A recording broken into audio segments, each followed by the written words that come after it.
what to say at the beginning and the end of a YouTube video. Hello, I'm Lucy Griffiths, and I'm going to show you what to say at the beginning and the end of a YouTube video.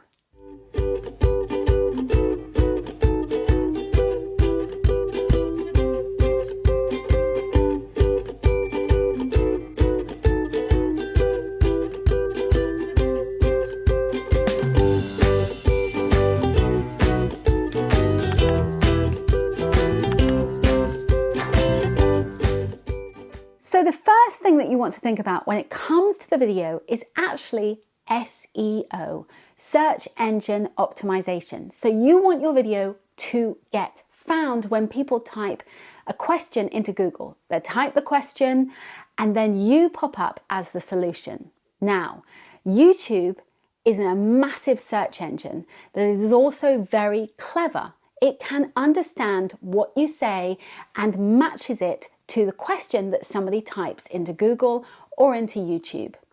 So what you want to do is make sure that the first words that come out of your mouth are absolutely that same question that people are typing into Google. So if I was asking a question, how to use ClickUp, for example, that question, how to use ClickUp, might get 4 million searches.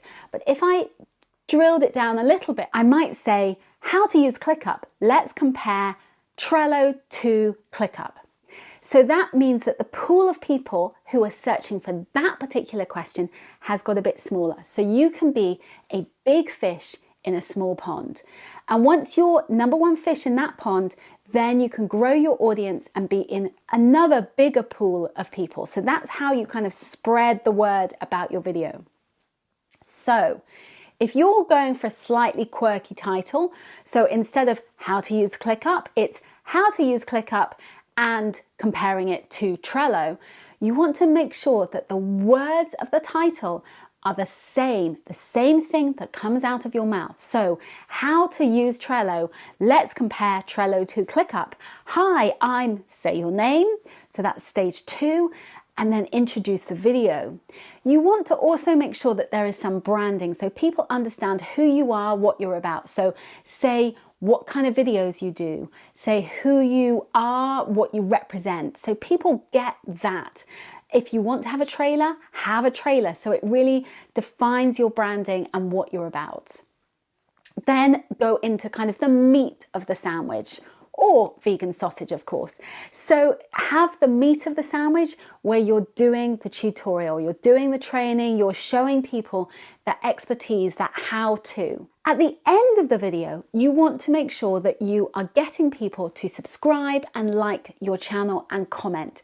So ask them to comment below. So if you want to have a comment below on this video, I would love you to comment below, and also to subscribe. So you can say, hit the icon below to subscribe, and don't forget to hit the bell to get notifications so people remember to do all of those things. So you can fit that all in. The other thing to remember is to make sure that you are also including other videos. So let's have a look at that bit. At the end of the video, you want to do 2 major things. The first is within the end of the video, make sure that you are talking about something in the description as a call to action. So you're pushing them to your freebie. So I have a freebie here, my video personality quiz, or some kind of freebie checklist, whatever it may be, that you are therefore getting people to join your email list. So this is really key to make sure that people then take action. So for example, my YouTube checklist, they would click, and then from that, they are then saying, oh, this looks good. Yes, I'm in. And then they're signing up to get the YouTube checklist. So having some kind of freebie works really well. The other thing to think about is also then having an end screen. So making sure that you have a subscribe button on there, and also the videos, so that you are pushing people to watch an additional video in this section. So you can do this within your YouTube channel. So when you are just editing your video, you can see here it's got end screen and cards. So you can literally go and add in an end screen. So as you can see here, you can drop in various elements, like a subscribe element. You can choose where you're going to drop it in.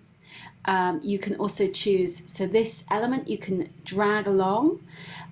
You could also add an additional element. So let's say we wanted to add in a link. So if I wanted to add in a link, then I would add, let's say, imagine in this instance, I'm going to add this opt-in that I've talked about.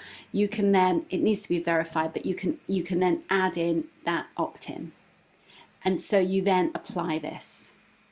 And so that's how you can quite simply add in a link to a specific video or a specific freebie that works in whatever context you're talking about. So whichever way you are going with either sending people to an additional video or to access your freebie.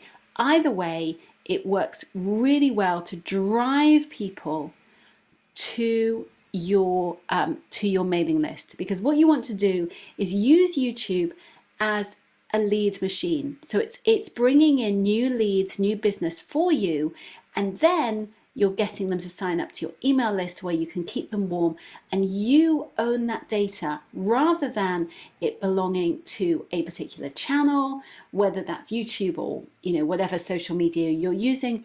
You want them rather than the tech company owning that real estate.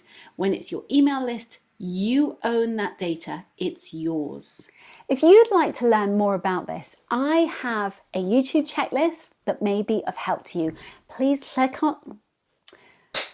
If you'd like to learn more about this, I have a YouTube checklist that can help you with growing on YouTube so you know that you've got everything nailed. Click on the link below to get that. It's just in the description. And if you want to know, is YouTube for me? Should you test out which video platform is best for you? Then check out my quiz below that can help you decide, is YouTube right for you and how camera confident you are. So be sure to check those out. Thank you so much for watching this video. I hope you found it useful. I share lots of tips and strategies to help you build and grow your audience. If you liked it, I would love you to subscribe. Please hit the button below and don't forget to hit the bell to subscribe, and I'll see you again soon. Thanks so much for watching. Bye, bye, bye.